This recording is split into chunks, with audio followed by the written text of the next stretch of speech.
कल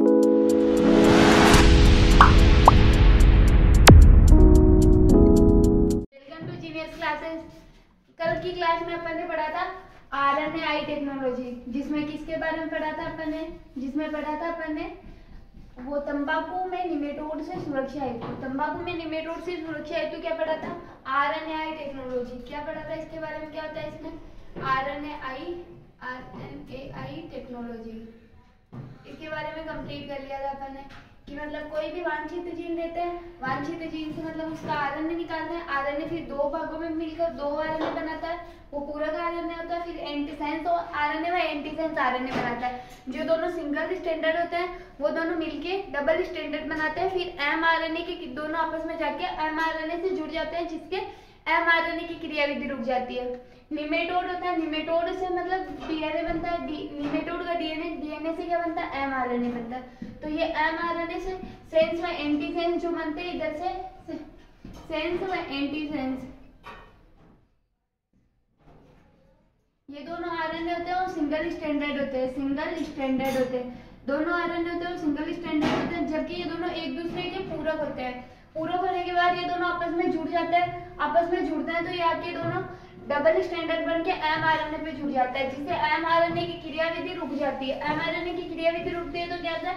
वो निमेटोड आगे अपनी ग्रोथ नहीं कर पाता, और अगर ग्रोथ नहीं कर पाएगा तो मतलब वो प्रोटीन, एमआरएनए से क्या होता है? प्रोटीन का निर्माण होता है, जिसका मतलब जिससे निमेटोड अपनी वृद्धि कर पाता है। तो आगे एमआरएनए से मतलब प्रोटीन का मतलब ये निर्माण नहीं होगा, तो आगे निमेटोड की ग्रोथ भी नहीं होगी। आज पढ़ेंगे अपन चिकित्सा में अनुप्रयोग। अपन क्या पढ़ रहे थे? Applications of genetic engineering. तो जेनेटिक इंजीनियरिंग में सबसे पहले बात की थी अपन ने जीएमसी, जेनेटिक कृषि क्षेत्र में genetic modified crop, GMC. Second बात की थी आरएनएआई टेक्नोलॉजी। कौन सी की थी? RNAi technology. थर्ड बात करते हैं चिकित्सा के क्षेत्र में। किसके क्षेत्र में? चिकित्सा के क्षेत्र में, चिकित्सा के क्षेत्र में।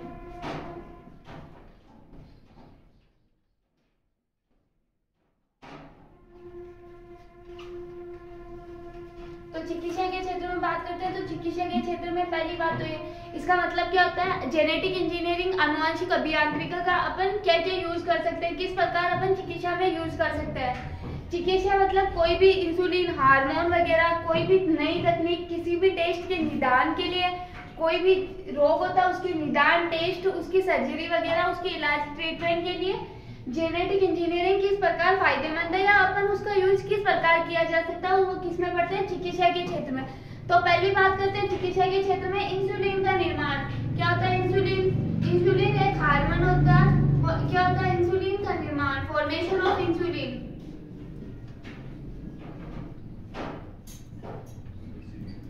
Formation of insulin.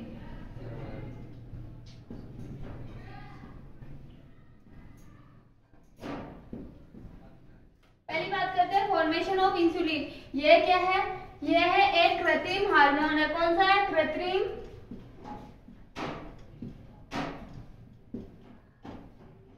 हार्मोन है। कौन सा हार्मोन है? यह एक कृत्रिम हार्मोन है।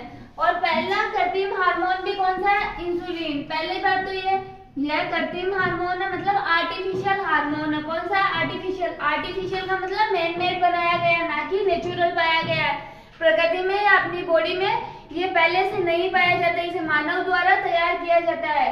तो इंसुलिन का निर्माण, पहली बात तो ये पहला कृत्रिम हार्मोन है। कौन सा है? प्रथम कृत्रिम हार्मोन है। कौन सा है? कृत्रिम हार्मोन। यह एक हार्मोन है जो अग्नाशय की बीटा कोशिका द्वारा स्रावित होता है। यह एक हार्मोन है जो अग्नाशय पेनक्रीज, जो अग्नाशय की बीटा कोशिका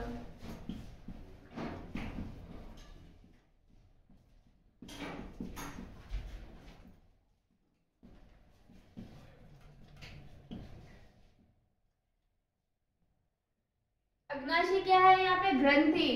क्या है? ग्रंथि। इंसुलिन एक हार्मोन है जो मतलब अग्नाशय की अग्नाशय ग्रंथि की बीटा कोशिका से स्रावित होता है। किससे स्रावित होता है? पहली तो अग्नाशय ग्रंथि, कौन सी है? अग्नाशय ग्रंथि।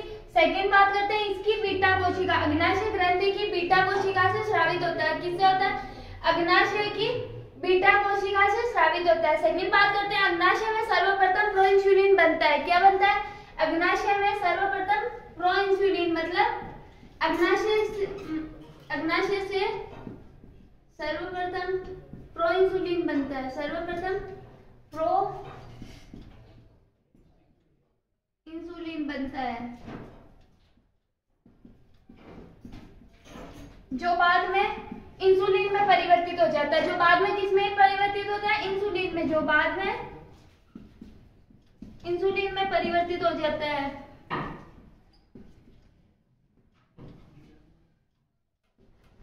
इंसुलिन में परिवर्तित हो जाता है।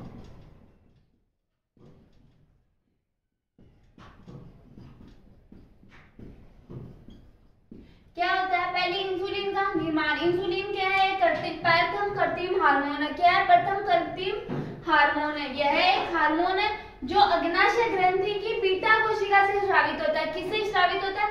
अग्नाशय ग्रंथि की बीटा कोशिका से स्रावित होने वाला हार्मोन कौन सा? इंसुलिन।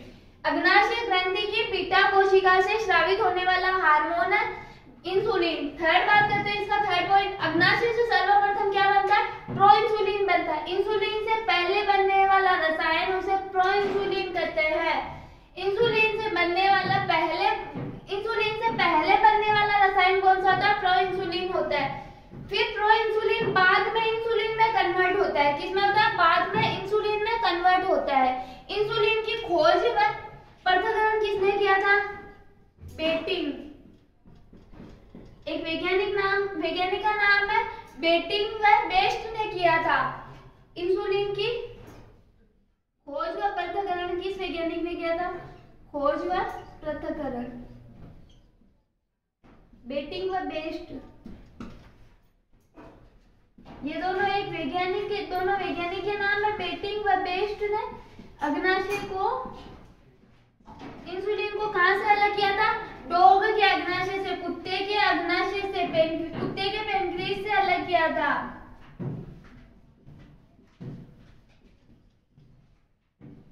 इंसुलिन का निर्माण किसने किया था? पहली बात तो ये खोज व पृथक्करण किसने किया था? बेटिंग व बेस्ट।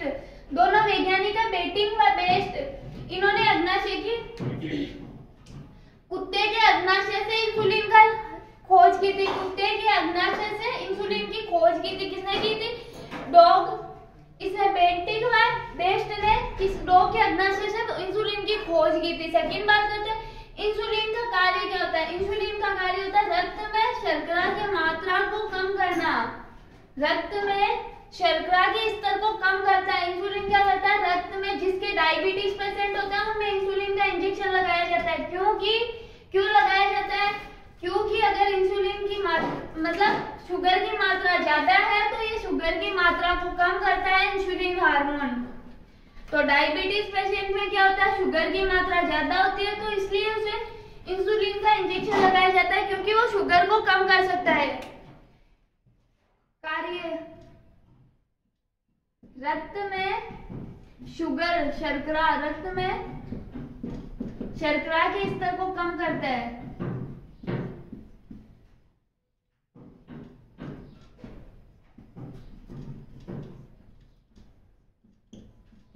स्तर को कम करता है।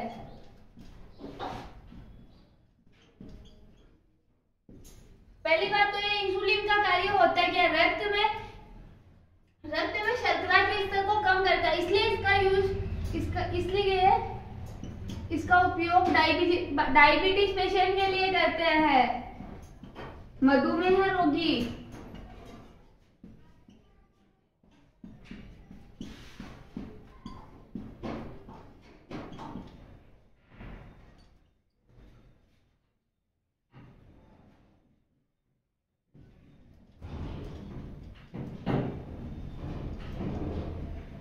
डायबिटीज पेशेंट के लिए करते हैं,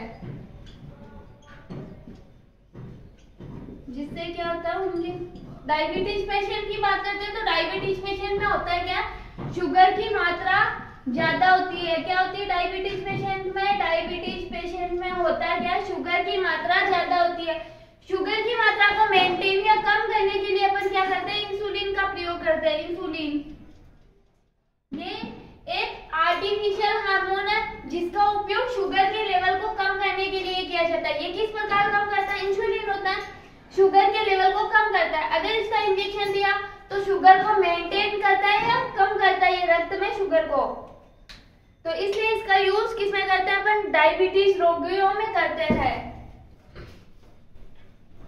प्रारंभ में इंसुलिन का कहां से निकाला जाता था? प्रारंभ की में बात करते हैं स्टार्टिंग में इंसुलिन को गाय व पिग सुअर के अग्नाशय से निकाला जाता था। प्रारंभ में इंसुलिन को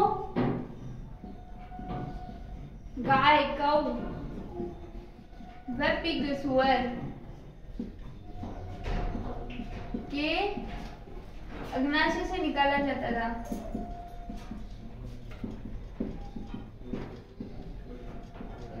निकाला जाता था।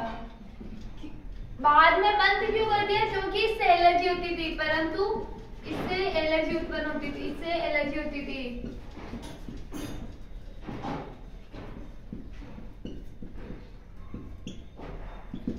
स्टार्टिंग में इंसुलिन की बात करते हैं तो स्टार्टिंग में इंसुलिन को किससे निकाला जाता था? गाय व सुअर के अग्नाशय से, काऊ और पिग के पेनक्रीज से निकाला जाता था, जिससे क्या होता था? एलर्जी रोग उत्पन्न होता था। तो बाद में इसे बंद कर दिया गया। बाद में किससे निकाला गया? बाद में कुत्ते के अग्नाशय से इसे निकाला गया। किससे अलग किया गया? कुत्ते के अग्नाशय से अलग किया गया। कौन से वैज्ञानिक ने किया था? बेंटिंग व बेस्ट ने। कौन से? बेंटिंग व बेस्ट दो वैज्ञानिक थे, उन्होंने इसको अलग किया था कुत्ते के पेनक्रीज से। सेकंड बात करते हैं अपन तो इसकी क्रियाविधि। इसकी क्रियाविधि के बारे में क्या बताया था? पहले प्रोइंसुलिन बनता है। प्रोइंसुलिन होता है 84 अमीनो एसिड का। किसका होता है? 84 अमीनो एसिड से मिलकर बना होता है प्रोइंसुलिन,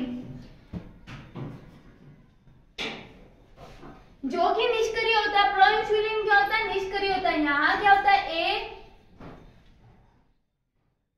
बी सी। सी क्या होता है? लिंकर होता है, मतलब जोड़ने का कार्य करता है। सी लिंकर। ये किस प्रोइंसुलिन है जो कि 84 अमीनो एसिड से मिलकर बना होता है। 84 अमीनो एसिड। प्रोइंसुलिन होता है, निष्क्रिय होता है, इनएक्टिव होता है। ये क्या होता है? निष्क्रिय होता है, इनएक्टिव होता है। ये फिर इसके परिपक्व होने के बाद ये तीनों अलग अलग हो जाते हैं। ए बी सी तीनों अलग अलग हो जाते हैं परिपक्व होने के बाद।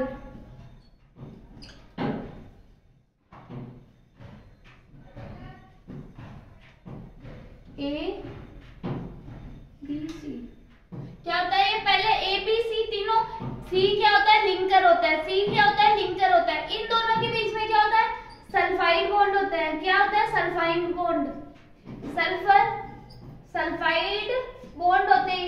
ए और बी के बीच में क्या होता है? सल्फाइड बॉन्ड होता है। फिर ये इसके साथ प्लस हो जाता है। तो पहला वाला होता है वो किससे बनकर? ए होता है वो 21 अमीनो एसिड से मिलकर बना होता है।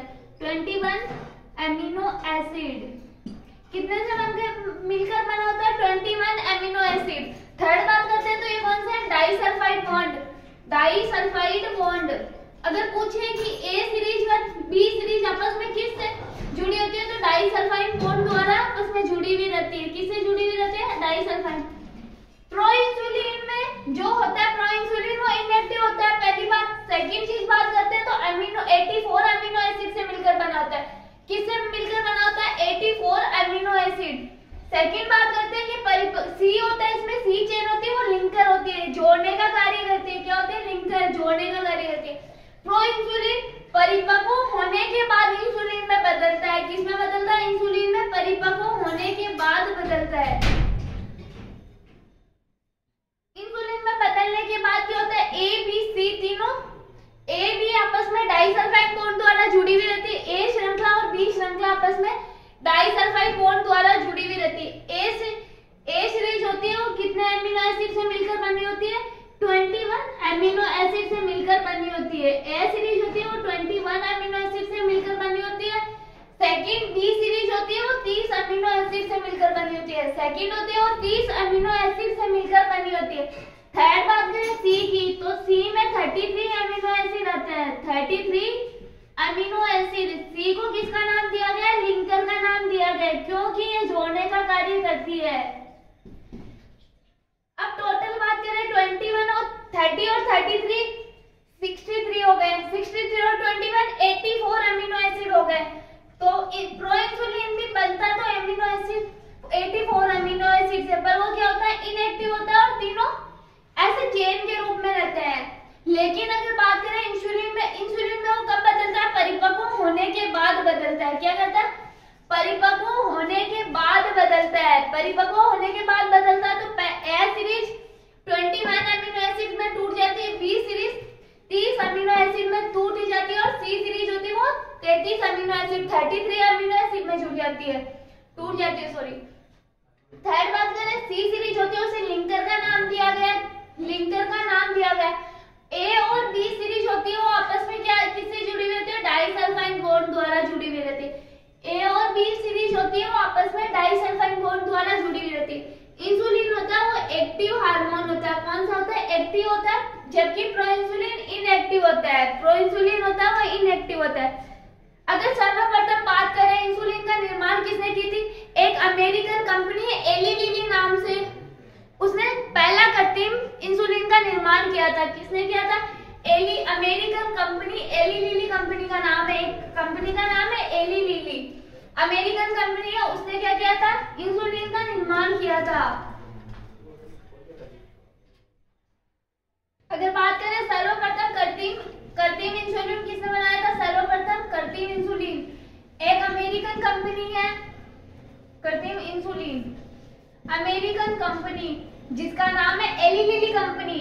अमेरिकन कंपनी, ध्यान रखना, अमेरिकन कंपनी जिसका नाम क्या था? Eli Lilly company. कब बनाया था? 1983 में। कब बनाया था? 1983 में। जिसे नाम क्या दिया गया?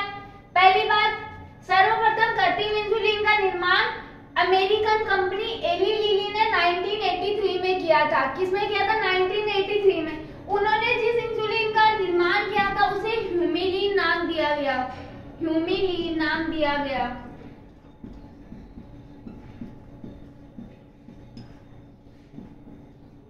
जो एली लिली कंपनी ने जो कृत्रिम इंसुलिन का निर्माण किया था उसे ह्यूमिलीन नाम दिया गया। क्या दिया गया था? ह्यूमिलीन। और ये किसकी सहायता से बनाया था? ई कोलाई जीवाणु की सहायता से बनाया था। ई कोलाई जीवाणु की सहायता से इसका निर्माण किया था। सर्वप्रथम कृत्रिम इंसुलिन का निर्माण किसने किया था? अब एक अमेरिकन कंपनी एली लिली, जिसका नाम क्या था? Eli Lilly company. कब बनाया था? 1983 में। कब बनाया था? 1983 में। जिसे नाम क्या दिया गया? ह्यूमिलीन नाम दिया गया, ना कि इंसुलिन नाम दिया गया। जो पहले कृत्रिम इंसुलिन जिसने बनाया था American company Eli Lilly company जिसने बनाया था उसने इंसुलिन नाम नहीं दिया था, उसने नाम दिया था ह्यूमिलीन, जो कि किसकी सहायता से बनाया गया था? ई कोलाई जीवाणु की सहायता से बनाया गया था। किसकी सहायता से बनाया गया था? ई कोलाई जीवाणु की सहायता से बनाया गया था।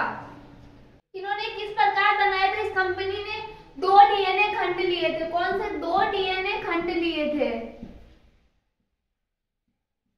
दोनों डीएनए खंड को अलग अलग ई कोलाई में ट्रांसफर किया गया था। दोनों डीएनए खंड को क्या किया गया था?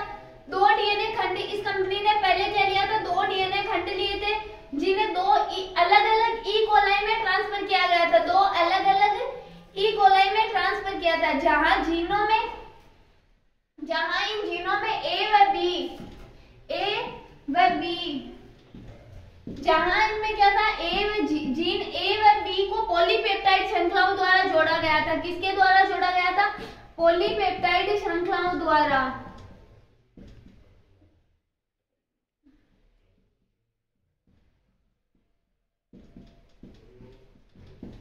पॉलीपेप्टाइड बॉन्ड द्वारा जोड़ा गया था, जिनसे क्या किया गया था, डाइसल्फाइड बॉन्ड प्राप्त हुए थे। क्या हुए थे? Disulphide bond. पॉलीपेप्टाइड तो श्रृंखला थी और आपस में दोनों को जोड़ने वाला बॉन्ड कौन सा था? डाइसल्फाइड, जो कि अपन ने प्रोइंसुलिन में देखा था। तीन होते हैं, ए श्रृंखला, बी श्रृंखला और सी श्रृंखला। सी को अपन नाम देते हैं लिंकर श्रृंखला। क्या देते हैं? लिंकर श्रृंखला। ये ए बी दोनों, ये प्रोइंसुलिन है जो कि इनएक्टिव रहता था। क्या रहता है? इनएक्टिव रहता है ये प्रोइंसुलिन। बाद में ये परिपक्व होने के बाद दोनों आपस में अलग अलग जुड़ जाते हैं। ए श्रृंखला की 21 अमीनो एसिड की बनी हुई होती है, जबकि बी श्रृंखला 24 अमीनो एसिड से मिलकर बनी होती है। सॉरी 24 से अमीनो एसिड से मिलकर बनी रहती है। अब आपस में ये दोनों जुड़ी हुई किससे रहती है? ये श्रृंखला कौन सी है? पॉलीपेप्टाइड श्रृंखला ही होती है। श्रृंखला कौन सी होती है? पॉलीपेप्टाइड श्रृंखला ही होती है, लेकिन जुड़ी हुई किससे रहती है? डाइसल्फाइड बॉन्ड द्वारा जुड़ी रहती है। तो ये दोनों जुड़ने के बाद ये क्या बनता है? इंसुलिन बनता है, जो कि एक्टिव होता है, जो कि एक्टिव होता है। एक्टिव इंसुलिन जो क्या करता है? ये अगर बन गया, इससे अपन इसका इंजेक्शन किसके लिए यूज करते हैं? मधुमेह, डायबिटीज रोगियों के लिए करते हैं। क्यों करते हैं? क्योंकि रक्त में शुगर को कम करने के लिए। बात करते हैं एनसीईआरटी का एक स्टेटमेंट है, विश्व में कुल कितनी पुनर्योग्य ड्रग्स बनाई गई थी? विश्व में कुल 30 प्रकार की पुनर्योग्य ड्रग्स बनाई गई थी। विश्व में कितनी बनाई गई थी? 30 प्रकार की। विश्व में 30 प्रकार की पुनर्योग्य ड्रग्स बनाई गई थी। विश्व में 30 प्रकार की पुनर्योग्य ड्रग्स बनाई गई थी, जो किसकी सहायता से बनाते हैं? जेनेटिक इंजीनियरिंग की सहायता से बनाई जाती है। फिर बात करते हैं भारत में कितनी चलती है। भारत में 30 में से 12 ड्रग्स होती है, पुनर्योग्य ड्रग्स है वही चलती है केवल। भारत में कितनी चलती है? 12 पुनर्योग्य ड्रग्स है वही चलती है। भारत में कितनी चलती है? विश्व में तो 30 बनाई गई थी। विश्व में कितनी है? 30 बनाई। विश्व में कितनी चलती है? 30 प्रकार की पुनर्योग्य ड्रग्स चलती है, जिसमें भारत में कितनी चलती है? भारत में केवल 12 पुनर्योग्य ड्रग्स ही चलती है। अगर बात करें अन्य यूज क्या होते हैं, एक तो इंसुलिन के में हो गया अन्य ड्रग्स। फिर आता है एक इंटरल्यूकिन, एक ड्रग्स इंटरल्यूकिन।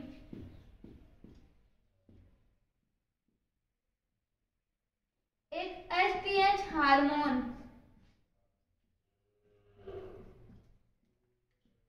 इंटरल्यूकिन की बात करें तो इंटरल्यूकिन क्या करता है? प्रतिरक्षा प्रेरण है। ये क्या करता है? प्रतिरक्षा प्रेरण।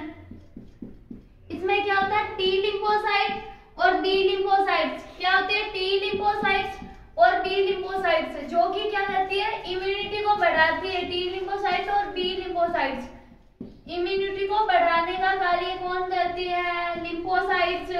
फिर बात करते हैं इंसुलिन इंटरल्यूकिन क्या करता है? प्रतिरक्षा प्रेरण है। इसमें क्या होता है? टी लिम्फोसाइट्स और बी लिम्फोसाइट्स होती है। टी लिम्फोसाइट्स क्या 70%, बी लिम्फोसाइट की बात करते हैं तो 30%। एसटीएच हार्मोन होता है वृद्धि बौनेपन के उपचार हेतु, वृद्धि हार्मोन जिसे कहते हैं। एसटीएच हार्मोन क्या है? वृद्धि हार्मोन।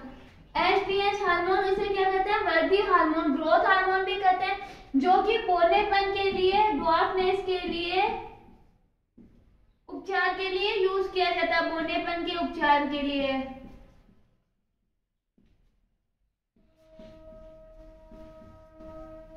गोनेडोट्रोपिन, एक होता है गोनेडोट्रोपिन जो कि बंध्यता के लिए, गोनेडोट्रोपिन बंध्यता के उपचार के लिए यूज किया जाता है। बंध्यता के लिए, स्टेरिलिटी के लिए यूज किया जाता है।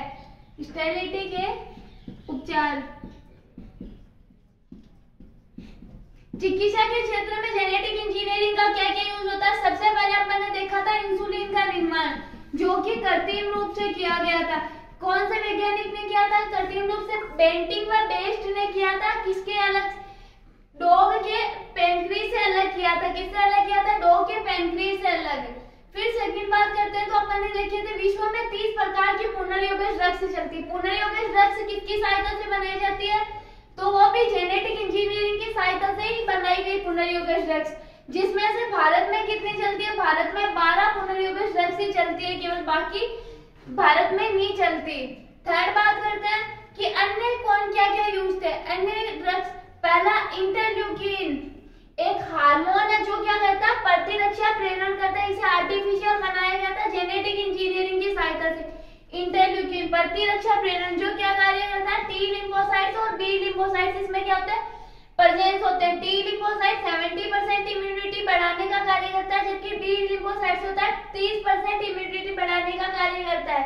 तो इंटरल्यूकिन है जो जिन रोगियों में मतलब प्रतिरक्षा प्रेरण या इम्यूनिटी सिस्टम कम होता है या कमजोर होता है, उनका वीक होता है, उसमें क्या किया जाता है, इंटरल्यूकिन का इंजेक्शन लगाया जाता है, जिससे उनका प्रतिरक्षा प्रेरण या इम्यूनिटी सिस्टम ज्यादा बढ़ सके। क्यों बढ़ता है, क्योंकि इसमें टी लिम्फोसाइट्स व बी लिम्फोसाइट प्रेजेंस होती है। टी लिम्फोसाइट 70% इम्यूनिटी सिस्टम को बढ़ाती है, जबकि बी लिम्फोसाइट 30% इम्यूनिटी सिस्टम को बढ़ाती है। फिर आती है एसटीएच हार्मोन, जिसे एक ग्रोथ हार्मोन या वृद्धि हार्मोन कहा गया। एसटीएच हार्मोन जिसे वृद्धि हार्मोन या ग्रोथ हार्मोन कहा गया। इसका यूज क्या किया जाता है, बौनेपन के उपचार के लिए। जो छोटे लोग जिनकी हाइट कम होती है उनको क्या किया जाता है, एसटीएच हार्मोन या वृद्धि हार्मोन के वो इंजेक्शन लगाए जाते हैं, जिससे उनकी हाइट बढ़ जाती है। थर्ड बात करते हैं गोनेडोट्रोपिन। गोनेडोट्रोपिन भी एक आर्टिफिशियल हार्मोन बनाया गया है जेनेटिक इंजीनियरिंग की सहायता से। इसका यूज क्या किया जाता है, बंध्यता के उपचार के लिए। जो मेल व फीमेल स्टाइल होते हैं उनको मतलब जननक्षम बनाने के लिए इसका यूज किया जाता है। आज की क्लास में इतना ही, मिलते हैं कल। चैनल को लाइक शेयर एंड सब्सक्राइब कीजिए।